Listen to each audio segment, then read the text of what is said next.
जय हिंद साथियों, स्वागत है आप सभी का अपने YouTube channel tiger group Gautam में। दोस्तों, आज हम लोगों की क्लास चलेगी कि जो भारत का संवैधानिक विकास है उसमें हमारी 3-4 क्लास ऑलरेडी हो चुकी हैं। तो आज के जो आपके टॉपिक रहेंगे वो टॉपिक रहेंगे कि अंतरिम सरकार का गठन कब हुआ और कैसे हुआ, उसके बाद माउंटबेटन योजना और समितियां। ये 3 टॉपिक आज हम लोग कंप्लीट कर लेंगे। तो सोचने से कहाँ मिलते हैं तमन्नाओं के शहर, सोचने से कहाँ मिलते हैं तमन्नाओं के शहर, निकलना भी जरूरी है मंजिल को पाने के लिए। तो चलिए दोस्तों स्टार्ट करते हैं। देखिए 1946 में अंतरिम सरकार बनी। कौन सरकार बनी? एक सरकार बनी अंतरिम सरकार। अंतरिम सरकार का गठन सन 1946 में हुआ और इसके अध्यक्ष बनाए गए गणेश वासुदेव मावलंकर। कौन? अंतरिम सरकार के जो अध्यक्ष बनाए गए वो अध्यक्ष बनाए गए गणेश वासुदेव मावलंकर। और इस अंतरिम सरकार के तहत जो पद का बंटवारा हुआ, किसका? जो पदों का बंटवारा हुआ उनको देखते हैं कि किस पद का कौन सा पद किस व्यक्ति को मिला। तो देखिए जवाहरलाल नेहरू, किसे? जवाहरलाल नेहरू को विदेशी मंत्रालय, कौन सा? विदेशी मंत्रालय एवं राष्ट्रमंडल। ये जो पद था विदेशी मंत्रालय का वो किसको मिला? जवाहरलाल नेहरू को। उसके बाद डॉक्टर राजेंद्र प्रसाद को खाद्य एवं कृषि, किसका? खाद्य एवं कृषि मंत्रालय का हेड बनाया गया या मंत्री बनाया गया। किसको? डॉक्टर राजेंद्र प्रसाद को। उसके बाद आते हैं सरदार बलदेव सिंह। कौन? सरदार बलदेव सिंह। और बलदेव सिंह को रक्षा मंत्री बनाया गया। रक्षा मंत्री किसको बनाया गया? सरदार बलदेव सिंह को। और जियाकत अली खान, इनको बनाया गया वित्त मंत्री। और वित्त मंत्री वर्तमान में कौन है अभी? निर्मला सीतारमण। कौन? निर्मला सीतारमण वर्तमान में अभी वित्त मंत्री हैं। और जो जगजीवन राव, कौन? जगजीवन राव को श्रम मंत्रालय मिला। कौन सा? श्रम मंत्रालय। और आसफ अली खान को मिला रेल मंत्रालय। कौन सा मंत्रालय मिला? रेल मंत्रालय। तो देखिए जो अंतरिम सरकार का गठन हुआ सन 1946 के अंदर, जिसके हेड बनाए गए गणेश वासुदेव मावलंकर। किसको? गणेश वासुदेव मावलंकर को अंतरिम सरकार का अध्यक्ष बनाया गया।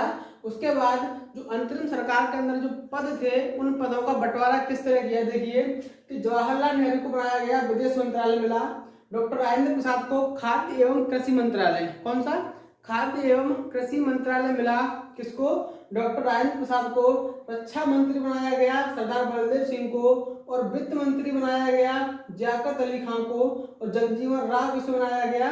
जो जगजीवन राव थे उनको मिला श्रम मंत्रालय। और रेल मंत्रालय मिला आसफ अली को। किसको? आसफ अली खान को रेल मंत्रालय मिला। तो ये हमारी अंतरिम सरकार थी। और अंतरिम सरकार बनने के बाद, जब अंतरिम सरकार बनी उसके बाद आती है एक माउंटबेटन योजना। कौन सी? माउंटबेटन योजना। और माउंटबेटन योजना कब आई? 3 जनवरी 1947 को। कब? 3 जनवरी 1947 को माउंटबेटन योजना आती है। और माउंटबेटन योजना को किसने भेजा? ब्रिटिश से। ब्रिटिश के जो प्रधानमंत्री थे क्लीमेंट। कौन? ब्रिटिश के जिस समय जो माउंटबेटन योजना थी जो भारत में आई 1947 में भेजा गया जिसको, उस समय ब्रिटिश के जो प्रधानमंत्री थे वो कौन थे? क्लीमेंट। और जो वायसराय थे, वायसराय कौन थे? माउंटबेटन वायसराय थे। और प्रधानमंत्री कौन थे? क्लीमेंट। और उसके बाद जब माउंटबेटन योजना भारत में आई तो माउंटबेटन योजना के अनुसार उस समय भारत में 552 रियासतें थी। कितनी?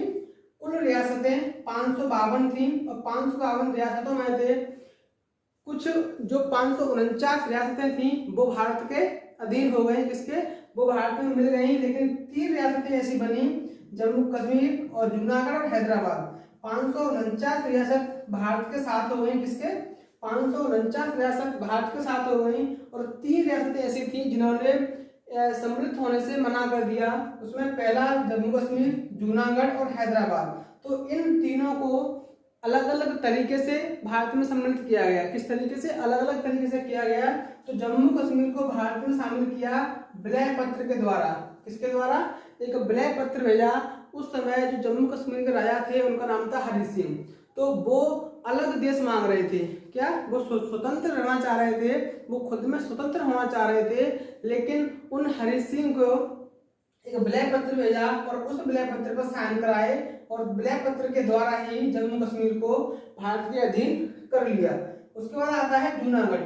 जूनागढ़ को जनमत संग्रह, किसके द्वारा? जनमत संग्रह, यानी कि वोटिंग के द्वारा क्या किया कि वोटिंग कराई 1947 में और उनको भारत में मिला लिया। वोटिंग कराई, वोटिंग में ऐसे इस तरह से कि जो व्यक्ति पाकिस्तान जाना चाहते हैं वो पाकिस्तान जाएं और जो भारत जाना चाहते हैं वो भारत जाएं। तो जिनकी संख्या अधिक होगी वो दोनों एक तरफ आ जाएंगे, यानी कि वोटिंग हुई, इसमें अधिक वोटिंग जिस देश के पक्ष में होती है तो उसी देश की तरफ वो व्यक्ति चले जाएंगे। तो जनमत संग्रह एक वोटिंग कराई, वोटिंग के द्वारा जूनागढ़ को भारत के अधीन कर लिया। उसके बाद आता है हैदराबाद। हैदराबाद सम्मिलित होने से मना कर रहा था, तो हैदराबाद के लिए एक ऑपरेशन चलाया। कौन सा? एक ऑपरेशन चलाया, जिसका नाम था ऑपरेशन पोलो। ये क्वेश्चन बहुत पूछता है कि हैदराबाद को किस तरीके से भारत में सम्मिलित किया गया। तो हैदराबाद को सन 1948 में ऑपरेशन पोलो के द्वारा भारत में सम्मिलित किया गया और इस तरीके से 552 रियासतों को भारत में मिला दिया। कितनी को? 552 रियासतों को, जो सारी 552 रियासतें थी उनको भारत के अंदर मिला दिया गया। तो अंतरिम सरकार, और अंतरिम सरकार के बाद माउंटबेटन योजना। माउंटबेटन योजना के बाद क्या हुआ कि जो रियासतें थी भारत के अंदर उन सभी रियासतों को भारत के अंदर मिला लिया गया। उसके बाद आती हैं आपकी समितियां। कुछ महत्वपूर्ण समितियां हैं, उनके बारे में चर्चा करेंगे कि प्रारूप समिति बहुत इंपोर्टेंट समिति है। प्रारूप समिति, प्रारूप समिति के जो अध्यक्ष बनाए गए वो किसको बनाया गया? डॉक्टर भीमराव अम्बेडकर को। डॉक्टर भीमराव अम्बेडकर को प्रारूप समिति का अध्यक्ष बनाया गया। कौन? प्रारूप समिति का अध्यक्ष बनाया गया। उसके बाद संचालन समिति, कौन सी? संचालन समिति, और संचालन समिति के जो अध्यक्ष बनाए गए डॉक्टर राजेंद्र प्रसाद। कौन? डॉक्टर राजेंद्र प्रसाद संचालन समिति के अध्यक्ष बनाए गए। उसके बाद एक समिति बनती है प्रारूप समिति। प्रारूप समिति के अध्यक्ष बनाए गए वल्लभ भाई पटेल। कौन? वल्लभ भाई पटेल। और संघ समिति के अध्यक्ष बनाए गए जवाहरलाल नेहरू। कौन? संघ समिति के जो अध्यक्ष बनाए गए जवाहरलाल नेहरू। एक समिति थी झंडा समिति। कौन? झंडा समिति। तो झंडा समिति के अध्यक्ष बनाए गए थे डॉक्टर राजेंद्र प्रसाद। कौन? डॉक्टर राजेंद्र प्रसाद झंडा समिति के अध्यक्ष बनाए गए और डॉक्टर राजेंद्र प्रसाद संचालन समिति के अध्यक्ष बनाए गए। तो याद रखिए, संचालन समिति और झंडा समिति, इन दोनों के अध्यक्ष कौन थे? डॉक्टर राजेंद्र प्रसाद। उसके बाद एक आता ही है मूल अधिकार समिति। कौन सी? मूल अधिकार समिति, और इसके अध्यक्ष बनाए गए सरदार वल्लभ भाई पटेल। कौन बनाए गए? सरदार वल्लभ भाई पटेल को इसका अध्यक्ष बनाया गया। उसके बाद अब देखिए, ये कुछ महत्वपूर्ण समितियां थी। ये कुछ महत्वपूर्ण समितियां थी। यहाँ से क्वेश्चन डालता है कि कौन सी समिति के अध्यक्ष कौन से हैं, लेकिन इन सभी समितियों में से एक समिति है प्रारूप समिति। ये एक बहुत महत्वपूर्ण समिति है। कौन सी? प्रारूप समिति। तो प्रारूप समिति का गठन कब हुआ? प्रारूप समिति का गठन होता है 29 अगस्त 1947 को। कब? प्रारूप समिति का गठन होता है 29 अगस्त 1947 को, जिसमें जो मेंबर थे वो कितने थे? 7 मेंबर। किस तरीके से थे कि 1+6, तो एक इसमें अध्यक्ष और 6 अन्य मेंबर, 6 अन्य सदस्य, और एक इसमें अध्यक्ष। और अध्यक्ष किस कौन थे इसके? अध्यक्ष होते हैं डॉक्टर भीमराव अम्बेडकर। अध्यक्ष होते हैं इसके डॉक्टर भीमराव अम्बेडकर। उसके बाद जो अन्य 6 मेंबर हैं उनको देखिए। एक थे एन गोपाल स्वामी अय्यर। कौन? एन गोपाल स्वामी अय्यर। नेक्स्ट हैं अल्लादी कृष्णा स्वामी अय्यर। कौन? एक तो आपके भीमराव अम्बेडकर, उसके बाद में एन गोपाल स्वामी अय्यर, और एन गोपाल स्वामी अय्यर के बाद जो नेक्स्ट बनते हैं अल्लादी कृष्णा स्वामी अय्यर। 3 व्यक्ति, और चौथा व्यक्ति था डॉक्टर के.एम. मुंशी। कौन? Doctor KM. मुंशी थे, जो कि एकमात्र कांग्रेस के मेंबर थे। कौन? एकमात्र कांग्रेस के मेंबर थे। तो पूछता है कि प्रारूप समिति में एकमात्र जो कांग्रेस के मेंबर थे वो कौन थे? वो कौन थे? KM. Munshi, doctor KM. Munshi. उसके बाद सैयद मोहम्मद सादुल्लाह। कौन? सैयद मोहम्मद सादुल्लाह। और एन माधवराव। कौन? एन माधवराव। और जो एन माधवराव हैं वो बी.एल. मित्र के स्थान पर चुने गए। किसके स्थान पर? BL मित्र के स्थान पर चुने गए और उसका कारण ये था कि BL मित्र थे, उनकी जो स्वास्थ्य था वो अस्वस्थ थे, स्वास्थ्य उनका ठीक नहीं था, इसीलिए N माधव राव को प्रारूप समिति का एक मेंबर बनाया गया। और नेक्स्ट है आपके लास्ट TT कृष्णास्वामी। कौन? TT कृष्णाचारी, जो कि 1948 में DP खेतान की मृत्यु हो गई। किसकी? इससे पहले DP खेतान इसके मेंबर थे और DP खेतान की मृत्यु होने के बाद इनको मनोनीत किया गया। किसको?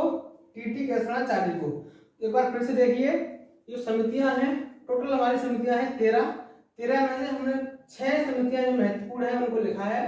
तो एक प्रारूप समिति, इसके अध्यक्ष डॉक्टर भीमराव अम्बेडकर, संचालन समिति डॉक्टर राजेंद्र प्रसाद, प्रांतीय समिति वल्लभ भाई पटेल और संघ समिति के अध्यक्ष हैं जवाहरलाल नेहरू। उसके बाद झंडा समिति के अध्यक्ष हैं डॉक्टर राजेंद्र प्रसाद और मूल अधिकार समिति के कौन है?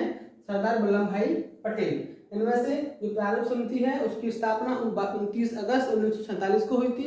इसमें 7 मेंबर हैं, एक अध्यक्ष और 6 अन्य व्यक्ति, जिनका नाम इस तरीके से है।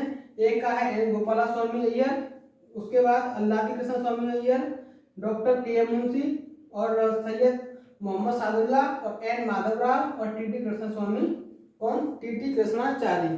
तो ये दोस्तों आज की क्लास ही आपकी, जिसमें अंतरिम सरकार, माउंटबेटन योजना और समितियां आज हमने कंप्लीट कर ली। तो ये समझिए आपके भारत का जो संवैधानिक विकास है वो कंप्लीट हो गया। और कल जो नेक्स्ट क्लास होगी वो क्लास चलेगी आपकी जो प्रस्तावना है उसके ऊपर, ठीक है, या प्रस्तावना के ऊपर कल आपकी क्लास होगी। जय हिंद साथियों, आज के लिए इतने काफी।